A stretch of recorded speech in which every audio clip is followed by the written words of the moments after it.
All right guys, today we got a little different one. It's not about diagnosing a car. We are going to look at this one. It's got a really unusual issue, but this is about a problem that I see a lot in this industry. Let's get into it. So let me give you a scenario. This happens all the time. Vehicle comes in. I'm going to use this one as an example. Comes in. I can hear the starter. This is the notes that we get. I can hear the starter. It's not the battery. I know it's not the battery, but I don't know what's wrong with it, but I can hear the starter. Okay. So we get to the vehicle, technician gets to the vehicle, he gets the ticket on his tablet, gets the paper ticket if you're still doing that. He gets to the vehicle, boom, fires up, runs perfect, right? So, all right, now what does he do? Well, maybe he tests the battery out, even though, the client said it wasn't the battery. Obviously we have to just go through our basics, right? So he tests the battery, tests the starter, does an alternator starter charging system test, because he doesn't know where else to go. He sits there and he starts it up 20, 30, 40, 50 times, takes it for a test drive, spends 15, 20 minutes on a test drive, and it just runs perfect, right? And then maybe you've got some porters or something like that. So, hey, go out there and start that vehicle up, once every, few minutes or whatever, and let me know if it won't start, And so then the porters do that all day, and car won't mess up, right? Can't duplicate the problem.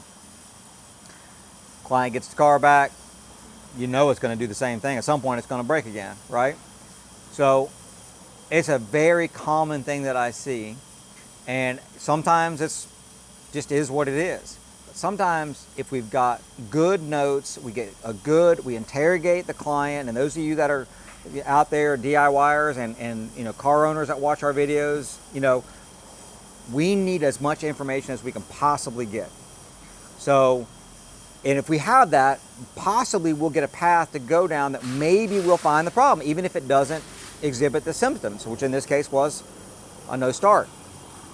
So this example here, the notes we got were just that, it's not the battery, I can hear the starter. Okay, well, what does that mean? I don't, I've been doing this a long time. I don't know what that means. I can hear the starter. So, because everybody's got a different thought on that. So is it I hear the starter, click, click, click, right? I hear the starter clicking, or is it I hear the starter, no, right? I can hear the engine turning over. That's questions that need to be asked. That's noises that need to be made to, as a service advisors out there. We need to do that to the client on the phone or in person. It's like, do you hear this? Is that what you're hearing? Oh, yeah. So in this case, that's what was happening.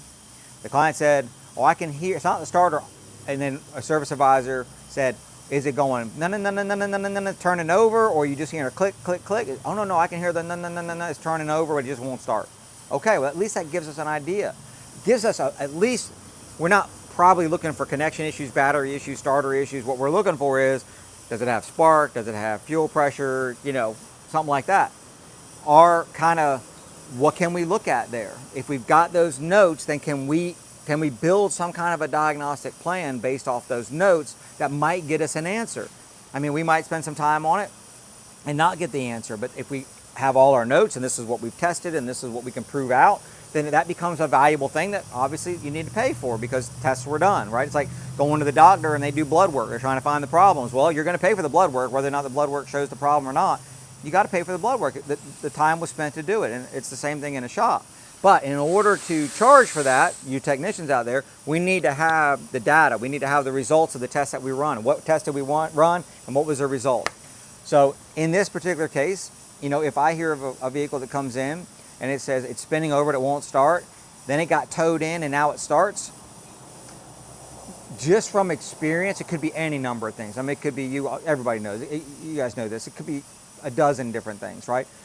But I'm going to the fuel pump. Just simply because, that motor could have rested on a bad spot on the armature.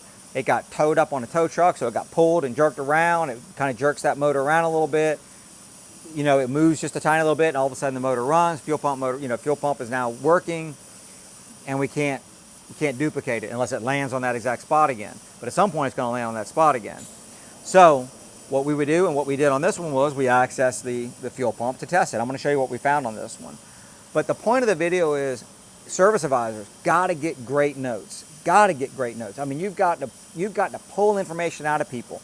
Unfortunately, in this business, what a lot of people feel like when they walk in the door is the more information this is the way the client feels. The more information that I give this shop, the more it's going to cost.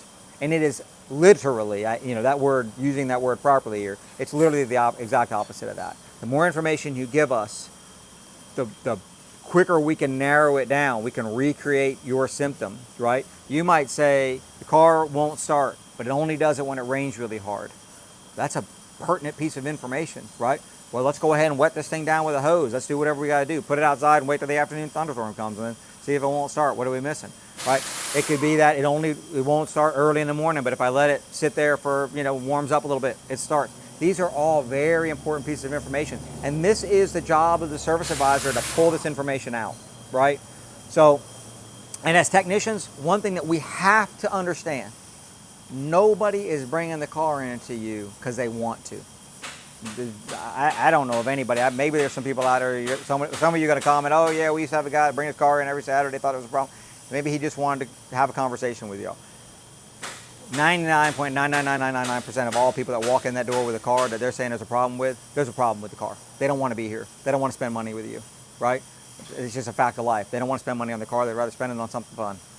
So we've got to, as technicians, go, I know there's a problem with this vehicle. They didn't make it up, and I need to figure out how I can make it happen again, or at least try to get information on eliminating some things if I can, or at least try to go down a path that might get me to the answer as much as possible, and log that data so that I can give that to the service advisor so it becomes valuable, and we have that data for the future when it comes back, if we don't figure out the problem today, right? So that's the important part of this message. But let me show you guys something really interesting with this vehicle. So what we were going to do is we were going to scope this fuel pump, and because if we put the scope up to this thing, and we'll do a scope video on fuel pumps because it is a very powerful diagnostic tool. We were probably going to do it on this one, but honestly, we don't need to. When we look at that scope pattern, we can see a bad spot in the armature a lot of times. So we came back to do that, and this pump is run by a fuel pump control module. So it's not run at full speed. It's got a duty cycle signal to it. So we needed to full field it. We needed to put power and ground to it, basically make the pump run so we could scope it. I'm gonna try to unplug this thing. It was a little difficult. There we go. All right, so it happened right now. I'm gonna pick this up and flip it over, and you're gonna see. Look at that. So when we first got to it and going to test it, this did not come out like that. This was sitting in the connector, and when we went to go across here to put power and ground, we noticed there was no continuity through this. Okay, so we knew there was a problem, and we put this back on and wiggled it around. Put this back on, the car wouldn't start. So okay, boom, we've duplicated the problem now, it won't start. Wiggle it around, it starts, and then pulled this back up, and this came out with it. So I can probably go ahead and just stick it back down in there, and then pull it out with it again. Yep. So, and now if we look down in there close, and we probably could have seen this too, even if we didn't find the problem, in this way. In other words, it didn't mess up like that. If we look at that spot where this goes, see how it's all gotten hot and it's widened out a little bit. If you look at this one, or you look at these two, they're nice and clean. But that one, even if I put this pin back in, and let's say it didn't come out, if I put that back in, we can clearly see there's an issue there, right? So that would have been just a visual inspection, even if we didn't go, hey, there's an issue here. There's a bad connection there, that's gotten hot. So we need to fix that. And that's what I'm talking about by having the notes that this thing would spin over but would not start. It just let us down. Okay, well, let's go ahead and just check fuel pressure. It's a common thing for a fuel pump to do something like that. We can't promise it, but let's go ahead and do we got to at least try. And there we go, we found the problem. So this one's going to be fixed, as opposed to it being driven for however many miles and started 100 times and no problem. And then the client gets it back, makes it to the house next morning, they go to start it, and y'all know what's going to happen. It's not going to start. And then you're going to get the phone call, So anyway, hope you like this video. It's a little different, I get it. A lot of talking, no diagnosis, but it is helpful, I hope, for you guys and to understand how we need to do things in the business sometimes, and thinking a little differently sometimes. So appreciate you guys watching. If you liked it, hit that subscribe button, hit that notification bell, leave a comment down below, hit that thumbs up. We'll see you in the next one.